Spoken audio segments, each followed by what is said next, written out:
Can you take your mask off, please? No, I'm keeping it on. I need to see under the mask. You don't need to see under it. I do, because what if you had something in there? Are you in trouble searching me without a section?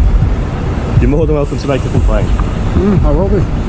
Welcome to my channel, where we shine a light on misconduct, break down police and legal procedures, defend individual rights, and insist on real accountability. This episode is brought to us by the Gwen Auditor.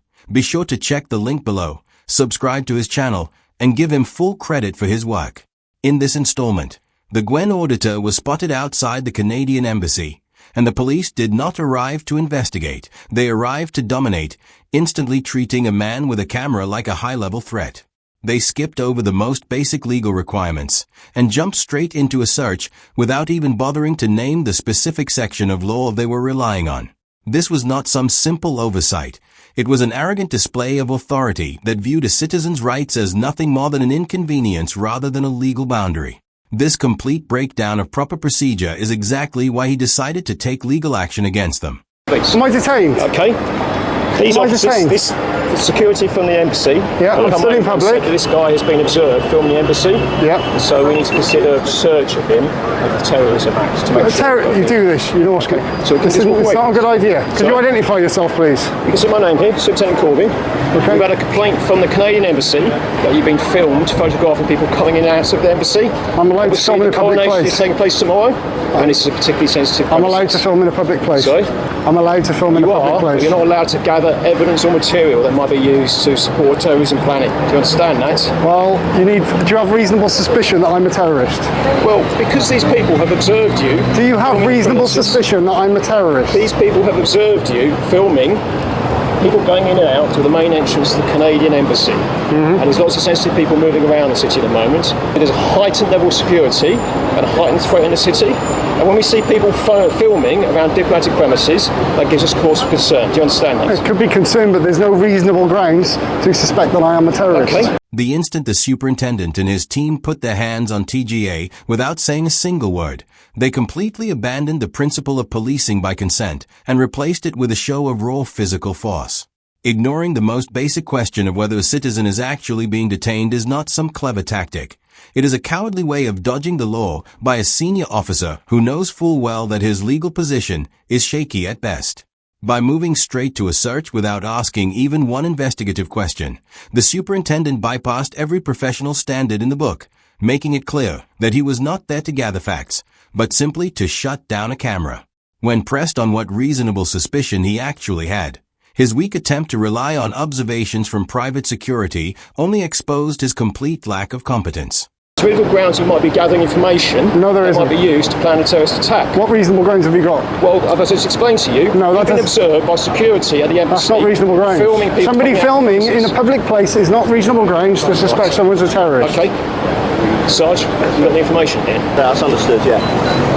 Do you understand? Yes, Under the Terrorism Act, we've got sufficient grounds. It's not just filming in a public place. It's almost it appears to them to be targeted. It might appear to them, but that's not reasonable suspicion to be somebody who's a terrorist. Grounds, yeah? No, it's not reasonable grounds, that's all. To search you, okay? No, it's not. So you're now detained for the purposes of a search. Right, we're looking for things in relation to gathering evidence. Oh, this is an unlawful search. I'm going to just This is a lawful No, search it's not under a the lawful Terrorism search. Act. No, not at all. My name is, PC Ashton, 3939 Alpha Whiskey. You are entitled to a copy of the search. Have you not read the guidelines from the MPCC? So basically you're entitled to a copy of the search after it's complete. Frank, just pull your mask down for a sec. No. It is a harsh reflection on the Met's leadership when a member of the public has to explain to a superintendent that public photography is not a criminal offense. Rather than accepting this basic legal fact, the superintendent chose to huddle with his sergeant for advice, which only showed that he was desperately searching for a way around the law rather than actually pursuing justice. And by doubling down on that approach, the sergeant proved that the problem of incompetence is not just at the top, it runs right through the entire system. Their collective failure to inform TGA that their body-worn cameras were recording is a clear breach of their own code of practice. By the time they carried out the search while refusing to answer questions about NPCC guidelines, they were not just being dismissive, they were acting rogue, openly ignoring national policing standards in real time. Tourist site. This is not an iconic site. It's not something that's on the tourist itinerary. It's a sensitive building. It's diplomatic premises. There's no reasonable excuse for you to be filming the premises because it's a diplomatic premises. It's not something tourists would normally do, which is why we have heightened suspicion around your activity, as my colleagues have explained. Might not be something that you find interesting, that you would go and take photographs of, but people planning a terrorist attack would find it interesting, and to film the entrances, to secure security arrangements around it. As I've said, why you're being searched. Do you reasonably suspect that I am a terrorist? No, we are searching you for any items that might be used for the commission or to planning a terrorism act. Do you understand that? You're not being arrested for an offence at the moment, you're being searched. Which section of the terrorism act have you used? Which section? You're more than welcome to look it up afterwards. No, that's not how it works. It needs to be a section.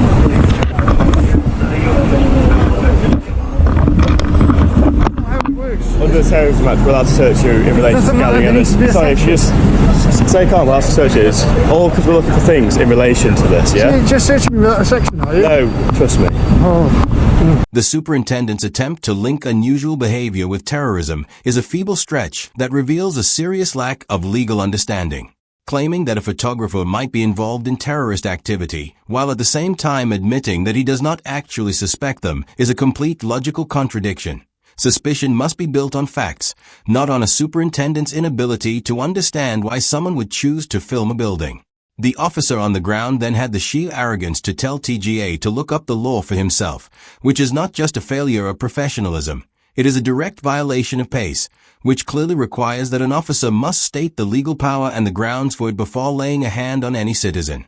You're going to be in trouble searching me without a section. You're more than welcome to make a complaint. I will be. You can honestly look at the act afterwards if you want. No, that's not how it works. Just take your mask off, please. No, I'm keeping it on. I need to see under the mask.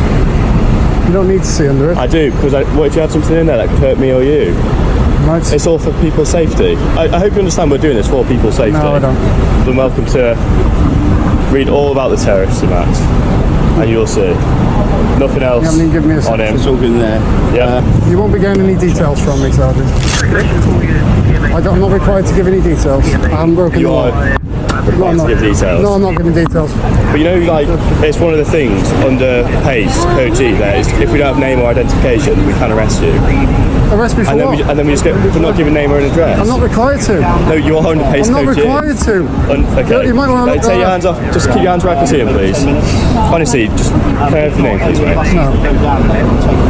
Why not? Are you actually going to arrest me? I didn't say so. Well, why can't? But you know, under PACE I'm not Code G. required to. I have my right to privacy. I don't need to give you my... When the officer smugly told him to file a complaint, he was not offering helpful advice. He was basically admitting that he would rather let a taxpayer-funded legal department clean up his mess than actually follow the law himself. The demand to pull down the mask was nothing more than a classic safety bluff, because claiming that a piece of fabric poses some kind of hidden threat is a cheap excuse used to strip away a person's anonymity, when there are no proper legal grounds to do so. It is an insult to everyone's intelligence to suggest that a face covering is somehow a danger to the public, yet this officer used that very excuse to justify his physical overreach. The most outrageous part was the outright lie that he would be taken to a cell for refusing to hand over his details. He basically weaponized the threat of arrest to extract a name that he had absolutely zero right to demand. So you're wrong. Why would you not want might want to check that because you're wrong there. Why would you not want to give us Because your I'm not details? required to give you my No, details. but regardless of what, like, why do you not want to though? Realistically, you've been stopped Because I'm by a police. private person, I'm not required to give you my details. But if you're a private person, why do you think it's okay to go around filming everyone? Because I want to. I have a right to do He's so. not giving name and details. It's this, it doesn't have to. There we go, see? It's within his right to. Thank you, Sergeant. Could you remind your colleague, because he said he could arrest me if he didn't get my name and address. Yes, you I did. said It's on the camera. things on It's PACE camera. Code G is if there's no name and identification, that's something that we can look to use later down the line. Yeah, if you can cause like search paper or anything. But at this stage, I'm happy that there's nothing.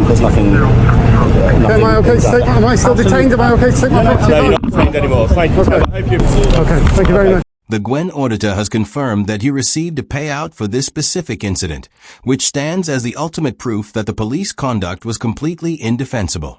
By openly admitting that he was paid out, he is making it clear that the Met did not just make a simple human error. They committed a series of actionable legal wrongs that their own legal team could not even defend in court. The final moments of this encounter were perhaps the most telling, as the junior officer kept aggressively pushing for personal details until a sergeant finally stepped in to put a stop to it. That sudden turnaround, the notepad and pen being put away the moment a senior officer acknowledged the law, exposes the earlier threats of arrest as nothing more than a complete bluff. It should not take a sergeant's intervention to stop an officer from illegally trying to extract a citizen's information, yet here we saw a clear lack of basic legal knowledge on the front line. In the end, the Gwen auditor walking away with his equipment and his anonymity intact was a real victory for civil liberties. The superintendent's performance was an embarrassment to his rank, showing a total disregard for the difference between unusual behavior and actual criminal suspicion. That brings us to the end of today's video. If you enjoyed it, please like, comment, and subscribe, as it really helps me continue with my independent coverage. And do not forget to check out the Gwen Auditor's channel linked in the description to show your support.